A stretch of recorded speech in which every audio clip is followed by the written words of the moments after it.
I'm Manouk Akopyan. Thank you for tuning in, and thank you to our partners, personal injury attorney Nelson Gavorkian. We have Rudy Hernandez here, head coach and trainer of Junto Nakatani, three-division world champion, current 118-pound title holder. Rudy, I feel like you and Junto are the odd couple of boxing because the story is amazing of how you two linked up, a guy born and raised in East LA and one of Japan's. I'm sorry, let me correct you. I was born and raised in South Central Los Angeles. Being the East LA is a little different, But no, I was born and raised in South Central Los Angeles. Absolutely. And how did the union between you and Junto happen? Because I know he was a teenager. He came over with Matt Kurihara, and I don't know what the situation with him was, but the following, I go to Japan, and they asked me.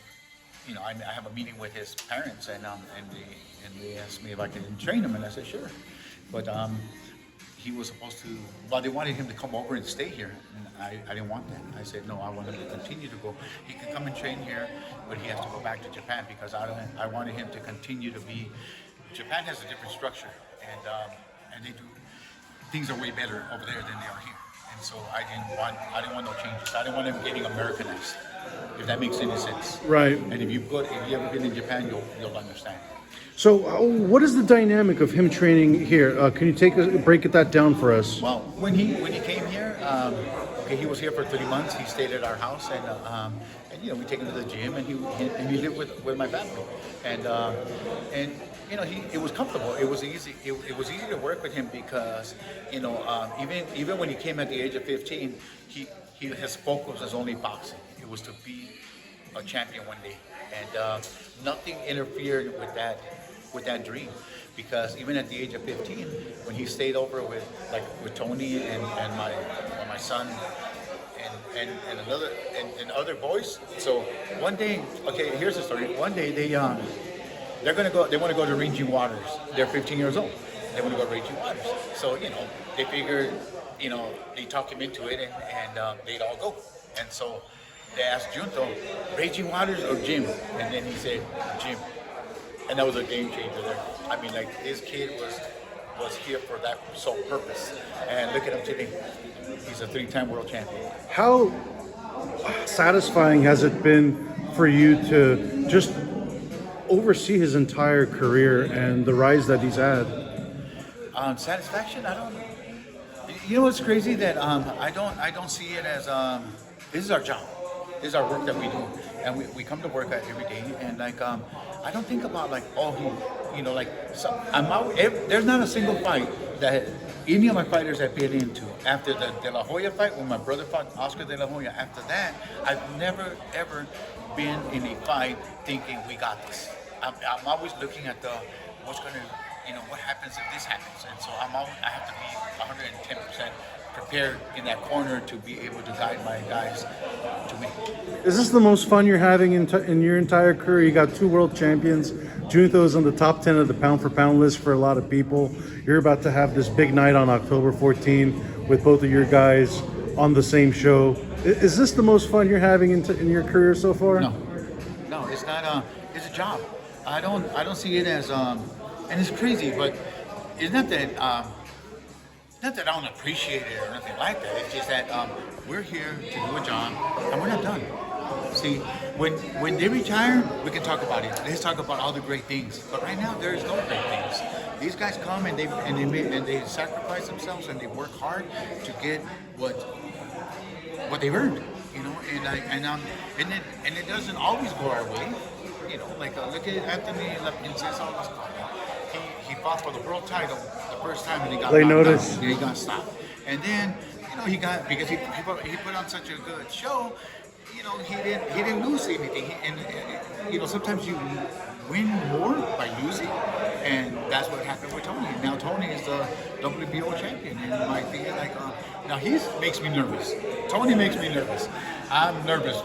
I could be nervous about him, because he's a really good fighter, but sometimes the brain and the talent doesn't click like they're supposed to. And I'm like, God damn, Tony, man.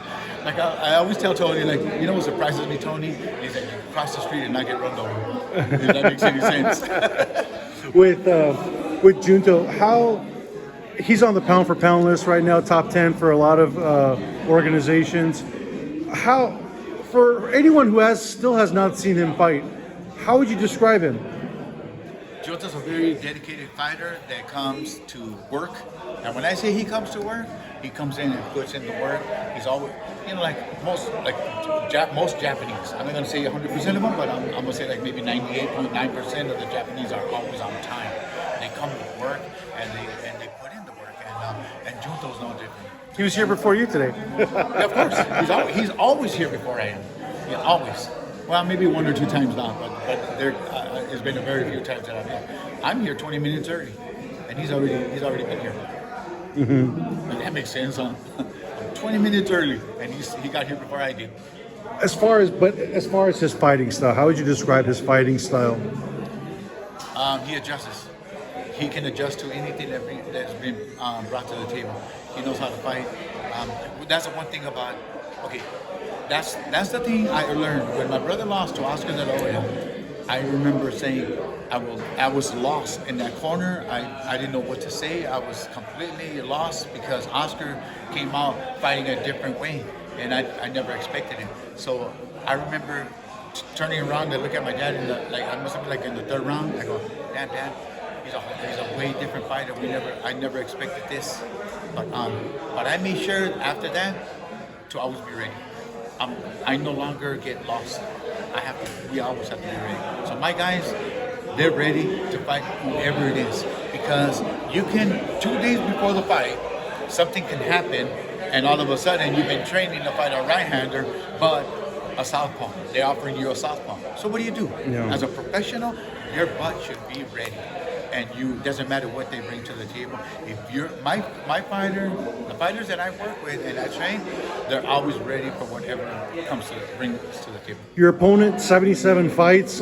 He's only fought once in Japan. Fought once outside of Thailand, in Japan. Lost to Inoue. He has over almost 500 rounds of experience. How are you preparing for him? None of them were Junto. Mm-hmm. Bottom line is I don't worry about him. I'm training Junto. We're training to be the best that Junto can be. That's it. I don't care if it's that guy. And again, who's to say that next week we get a phone call saying, "Oh, you're fighting a right-hander instead." Right. Like I said, I train my guys to be 100% ready. When they fight, even when my guys do lose, they lost because the guy's better than them, not because they weren't ready. If that makes sense. With his future is obviously so bright. He's just signed a co-promotional deal with Top Rank. He appears to have the track for Inoue lined up for him if Inoue continues to stay at 122, and he goes up to 122. There's plans for him to be co-featured on a show together next year. Yeah. What does 2025? How exciting is that for you? The first time I heard it made me nervous. It got butterflies in my stomach. But right now, I don't care about anything before October the 14th. October the 14th is what's our next scheduled fight, and that's what's important right now. I mean, we can talk about all these other stuff, but what happens if that doesn't happen? We have to work. Right now, October 14th. He's obviously Japan has a lot of great champions right now. Inoue is the creme de la creme. But do you believe he's also one of perhaps boxing's best kept secrets right now? I think Naoya Inoue is the greatest fighter, and I believe him to be the number one pound for pound fighter in the world. I believe that because he's beaten the best, and he's continuously fighting. You have Crawford, and I have as far as Crawford to me is one of the greatest fighters, but unfortunately he fights once every year and a half and 2 years, and so we're not seeing enough. Crawford will get old one day, and he's gonna kick himself in the butt, saying, "Damn man, why didn't I fight often?" Mm-hmm. And Naoya Inoue, fortunately and unfortunately, because he is Japanese, people don't understand that in Japan. You know, like when people talk, oh, he needs to come to America. I hate when people say, oh, you need to come to America. What? For what? You guys don't even support the ones that are here. No, you want to bring somebody else? I go, no, in Japan he's supporting. He comes to fight. He's fought in the United States already before, but it makes no sense for him to come to the United States. Right. But as far as Junto goes, that fight, just take me through what that fight would be like.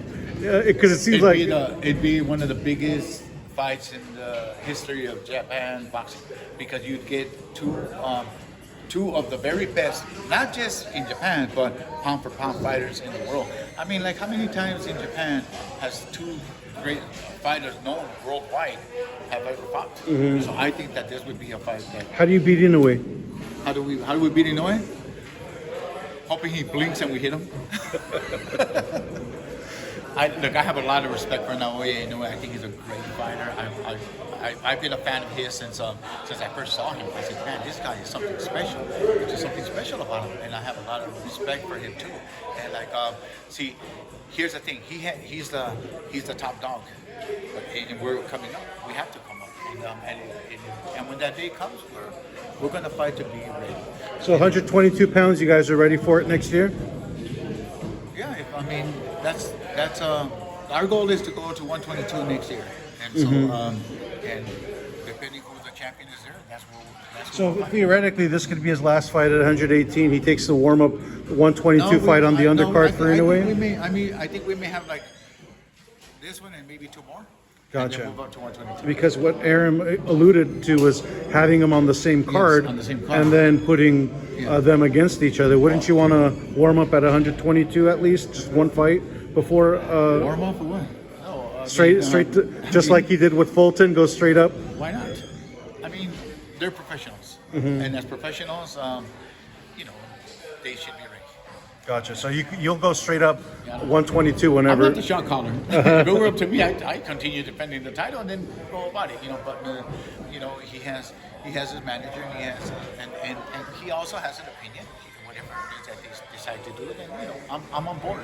I'm on board regardless. So, I mean, like we have such a connection, and we're